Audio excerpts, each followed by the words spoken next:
Hello প্রিয়দর্শিনীর একটি নতুন ব্লগে তোমাদের সকলকে জানাই অনেক অনেক স্বাগতম। আমি প্রিয়দর্শিনী। তোমরা সবাই কেমন আছো জানিও। আর আমি তো একদমই ভালো নেই, বিকজ আজকের ভিডিওটা একটু অন্যরকম হতে চলেছে। আর অনেক দিন পর আজ আমি ভিডিওতে ভয়েস ওভার দিতে বসেছি। আর আগের যে ভিডিওগুলোতে আমি ভয়েস ওভার দিয়ে রেখেছিলাম, আজকেই একটা পোস্ট করেছি। আমার মাথায় ছিল না এইসব, কারণ গত কয়েকদিন ধরে বাড়ির সামনে বলো আর আশেপাশে এমন জিনিস ঘটছে, সে কারণে আমার আর এইদিকে মন নেই। যেহেতু মিনি ব্লগটা পোস্ট করতেই হবে, সেই কারণে বাধ্যতামূলক আমি মিনি ব্লগ পোস্ট করি, এছাড়া আর কিছুই না। তো প্রথমত বলেছি যে অন্যরকম ভিডিও হবে, তো আমি কিছু আর কি অন্যরকম কথাবার্তা বলবো, যেটাতে কারোর শুনতে ভালো লাগবে, আবার কারোর শুনতে ভালো লাগবে না। তবে আমার মনে হয় আমার সাথে অনেকেই সহমত হবে হয়তো। মেয়ে মানুষের আবার কিসের জাত? মেয়ে মানুষের তো আসলে কোনো জাতই হয় না। না তো তারা হিন্দু, না তো তারা মুসলিম, না তো তারা খ্রিস্টান, না তো তারা বৌদ্ধ, শিখ, অন্যান্য যা যা ধর্ম আছে।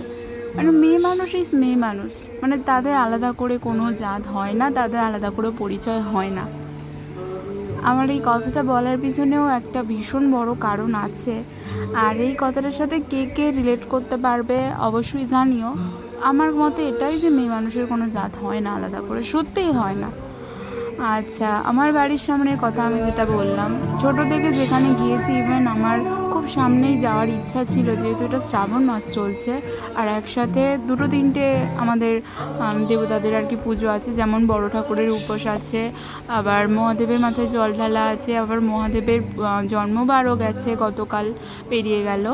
আচ্ছা, তো তারপর আরও আছে তোমার শ্রাবণ মাসে তো সবাই জল ঢালে। তো আমি রিসেন্ট আর কি ভেবেছিলাম, বিপত্তারিণী পুজোও আছে, তো আমি ভেবেছিলাম যে রিসেন্ট আমি আর কি যাবো।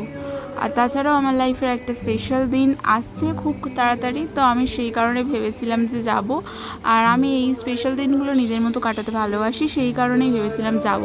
একাই যাব এরকম প্ল্যান করেছিলাম। তো ছোটো থেকে আমি কখনো সেভাবে ওখানে আর কি একা যাইনি। আমার বাড়ি থেকে 10 মিনিট, হার্ডলি 10 মিনিট, এর থেকে বেশি নয়, হার্ডলির কথা বললাম, আরও আগেও পৌঁছে যাওয়া যায়।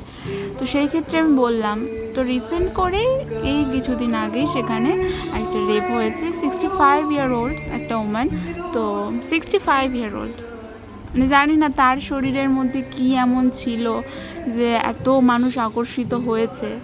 আবার শুনছি যতদূর 5 জন মিলে রেপ করেছে, আবার কেউ কেউ বলছে 1 জন মিলে রেপ করেছে ড্রাঙ্ক অবস্থায়। মানুষ যতই ড্রাঙ্ক অবস্থায় থাকুক না কেন, 65 year old একটা মানুষকে কিভাবে রেপ করে মানুষ, আমার তো মাথায় আসছে না কোনোভাবে।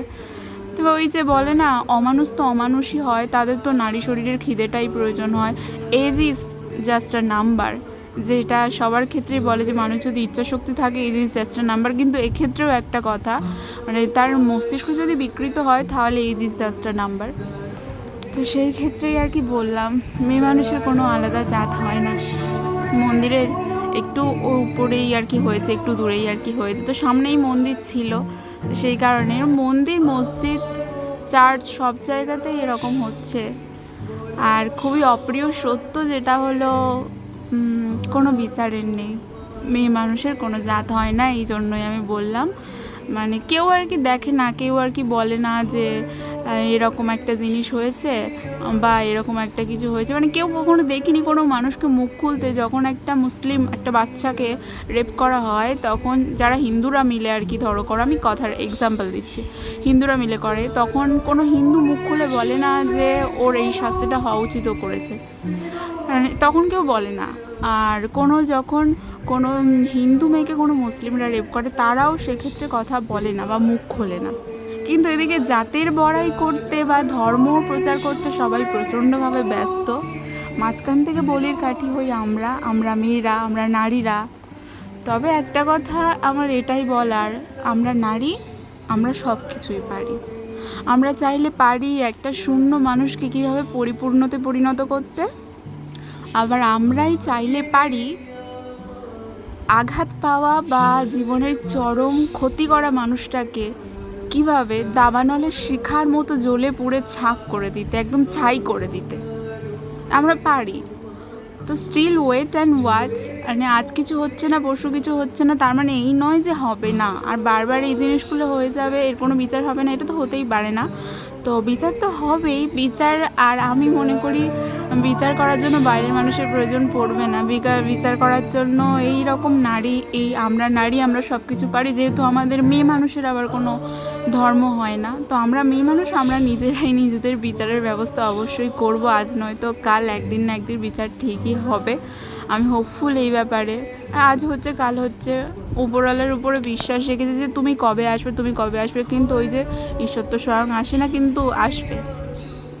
তো গুড বাই, আজকের এই পর্যন্ত।